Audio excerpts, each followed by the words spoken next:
तो अगर हम सोचें, तलाक के कागजात इंटरनेट से खोजना, उन्हें एक एक करके डाउनलोड करना, उसमें सारी जानकारी भरना और फिर ठीक उस पल जब बस आपको सेंड या प्रिंट पर क्लिक करना है, उन्हें हमेशा के लिए डिलीट कर देना। बहुत ही भारी कदम है ये। बिल्कुल।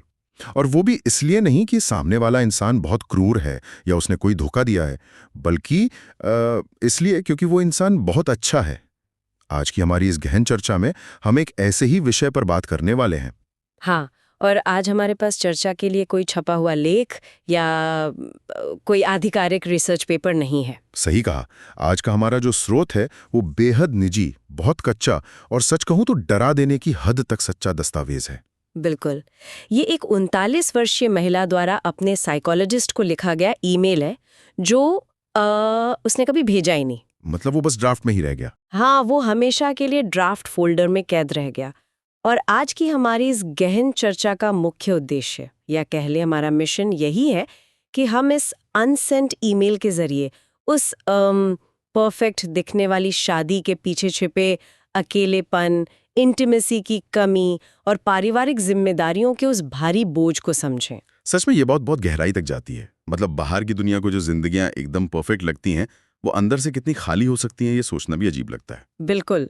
और अगर हम शांत दिमाग से इसका विश्लेषण करें तो ये सिर्फ इस एक महिला की कहानी नहीं है। हाँ, और भी लोग हैं ऐसी स्थिति में। बहुत से लोग। ये हमारे समाज में मौजूद ऐसे कई खामोश रिश्तों का आईना है, जहां बाहर से सब कुछ एकदम सही होते हुए भी इंसान अंदर ही अंदर पूरी तरह टूट रहा होता है। तो चलिए इस परफेक्ट इल्यूजन या जो ये रूममेट सिंड्रोम है, इसके थोड़ा और अंदर चलते हैं। बाहर की दुनिया को जो दिखता है और जो बंद दरवाजों के पीछे होता है, उसमें जमीन आसमान का फर्क है। हाँ, अब इसी महिला का उदाहरण लीजिए। 39 साल की उम्र है, शादी को 14 साल हो चुके हैं और 2 बच्चे हैं। मतलब समाज के हिसाब से एक सेटल और परफेक्ट लाइफ। अच्छा घर है, अच्छा पति है, अच्छे बच्चे हैं। बिल्कुल।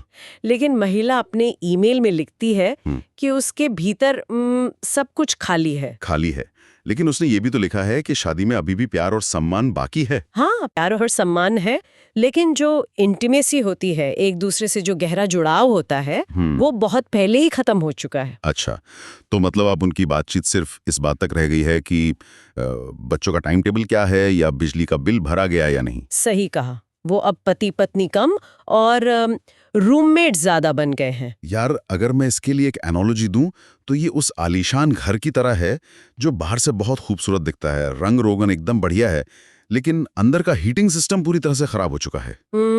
बहुत ही सटीक उदाहरण है ये। और बाहर से शायद घर कितना भी अच्छा लगे, अंदर इंसान ठंड से ठिठुर रहा है। तो ठीक है, चलिए इसे थोड़ा सुलझाते हैं। जब एक रिश्ते में प्यार भी है, सम्मान भी मौजूद है, तो फिर ये रूममेट वाली स्थिति पैदा ही कैसे हो जाती है? ये एक बहुत ही महत्वपूर्ण सवाल खड़ा करता है।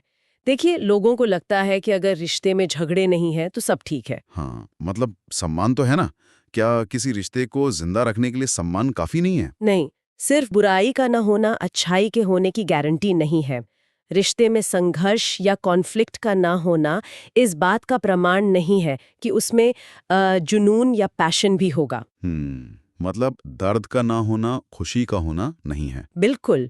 और चूंकि उस घर का हीटिंग सिस्टम खराब है, तो बाहर से आने वाली जरा सी गर्माहट भी इंसान को चौंका देती है। अरे हाँ, वो रूममेट वाली जिंदगी से निकलकर अब हम उस पल की बात करते हैं जहां उस महिला को अपने इस खालीपन का बहुत गहराई से एहसास होता है। छोटे पलों का बड़ा असर, या कह लें अटेंशन की भूख। हाँ, उस डिलीवरी बॉय वाली घटना को ही ले लीजिए। वो सच में बहुत अजीब था। मतलब एक डिलीवरी बॉय दरवाजे पर आता है, हल्का सा मुस्कुराता है और सिर्फ इतना कहता है, मैम आपका पार्सल। बस इतनी सी बात, और उस महिला का अजीब महसूस करना, डर जाना और फिर घंटों खुद को आईने में देखना। एक सिर्फ मुस्कान से वो इतनी घबरा क्यों गई? यहाँ जो बात सबसे आकर्षक है वो ये है कि ये जो आकर्षण था, ये कोई वासना या लस्ट नहीं थी। तो फिर क्या था? ये अपने अस्तित्व की पहचान की भूख थी। कोई उसे एक औरत, एक इंसान के रूप में देखे, ना कि सिर्फ एक माँ या पत्नी के रूप में। मतलब उसे सालों बाद लगा कि किसी ने उसे नोटिस किया है। और ये महसूस किए जाने की कमी दूसरी घटना में तो और भी साफ दिखती है। हाँ, वो ड्राइवर वाली घटना। बारिश हो रही थी और ड्राइवर उसके लिए छाता लेकर खड़ा था और महिला को लगा जैसे बहुत समय बाद किसी ने उसे महसूस किया हो, उसका ख्याल रखा हो। बिल्कुल। लेकिन इसके बाद उसने जो किया वो बहुत कुछ कहता है। हाँ, इसके डर से उसने अगले ही दिन उस ड्राइवर को नौकरी से हटा दिया। सही कहा। तो यहाँ बात सच में बहुत दिलचस्प हो जाती है, क्योंकि महिला इन भावनाओं पर कोई गलत कदम नहीं उठा रही है, बल्कि वो उनसे भाग रही है। उसने ड्राइवर को हटा दिया। तो क्या ये समाज का डर है या इंसान का अपने ही उस हिस्से से डर जाना है जिसे उसने सालों से दबा कर रखा था? ये बहुत गहरी बात कही आपने। वो दरअसल अपनी ही उन भावनाओं से डर गई थी। उसे इस बात का खौफ था कि उसके अंदर अभी भी महसूस करने की क्षमता बाकी है। मतलब उसे डर था कि उसकी ये जो सुन हो चुकी दुनिया है वो कहीं टूट ना जाए। बिल्कुल। वो स्पष्ट मानती है कि वो पुरुषों की तरफ शारीरिक रूप से नहीं, बल्कि स्पर्श, ध्यान और महसूस किए जाने की कमी के कारण आकर्षित हो रही है। और अपनी इन दबी हुई इच्छाओं और डर का सामना करने के बाद कहानी उस मोड़ पर आती है जहां एक बहुत बड़ा फैसला लेना होता है।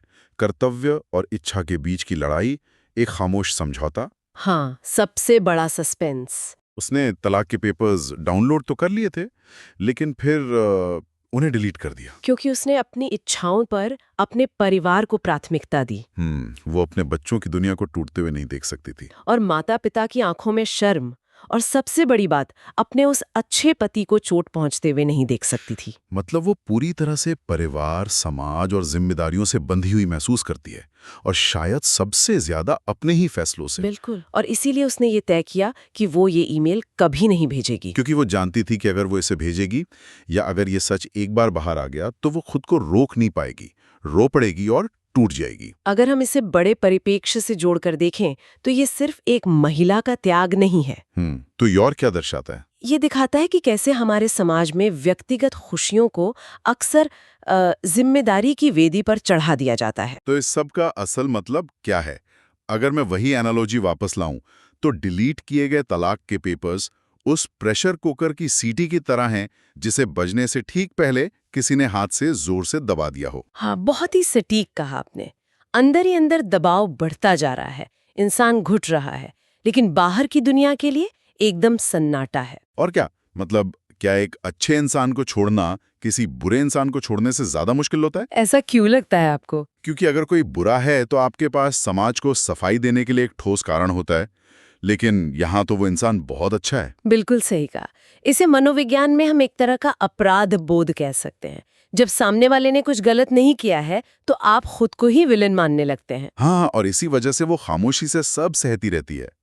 आज के इस विश्लेषण के मुख्य बिंदुओं को अगर हम समेटें तो कैसे 14 साल की एक शादी जो बाहर से एकदम आदर्श दिखती है, भीतर से एक खामोश संघर्ष बन सकती है। जहां एक इंसान इंटीमेसी की कमी और पारिवारिक जिम्मेदारियों के बीच इस कदर फंस जाता है कि वो अपनी ही इच्छाओं को हमेशा के लिए एक ड्राफ्ट में सेव कर लेता है।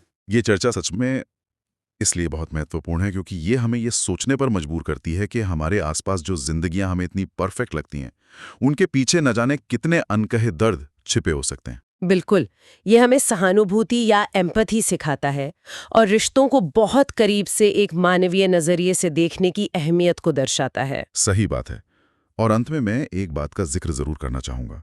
उस महिला ने अपने अनसेंट ईमेल के अंत में एक बहुत ही बेचैन करने वाला सवाल पूछा था। हाँ, मैंने भी पढ़ा वो पूछती है, क्या कभी किसी को अपने ही जीवन में अजनबी महसूस होता है? और हम अपनी आज की चर्चा को एक ऐसे ही विचार पे खत्म करेंगे जो हमें थोड़ा और गहराई में सोचने पर मजबूर करे। अगर ये ईमेल कभी ड्राफ्ट से बाहर ना आता तो ये सच्चाई हमेशा के लिए दफन रहती। बिल्कुल दफन रहती। तो जरा सोचिए, जिन लोगों से हम रोज मिलते हैं, हंसते मुस्कुराते चेहरों के साथ, उनके दिमाग के उस ड्राफ्ट फोल्डर में ऐसी कितनी ही अनकही कहानियां और भावनाएं कैद होंगी। सच में बहुत सी कहानियां होंगी जो उन्होंने कभी किसी से नहीं कही, और जो अगर बाहर आ जाएं तो शायद हमारी इस पूरी दुनिया को देखने का नजरिया ही बदल जाए। बहुत ही गहरा विचार है ये सोचने के लिए। बिल्कुल। तो आज की हमारी इस गहन चर्चा में बस इतना है।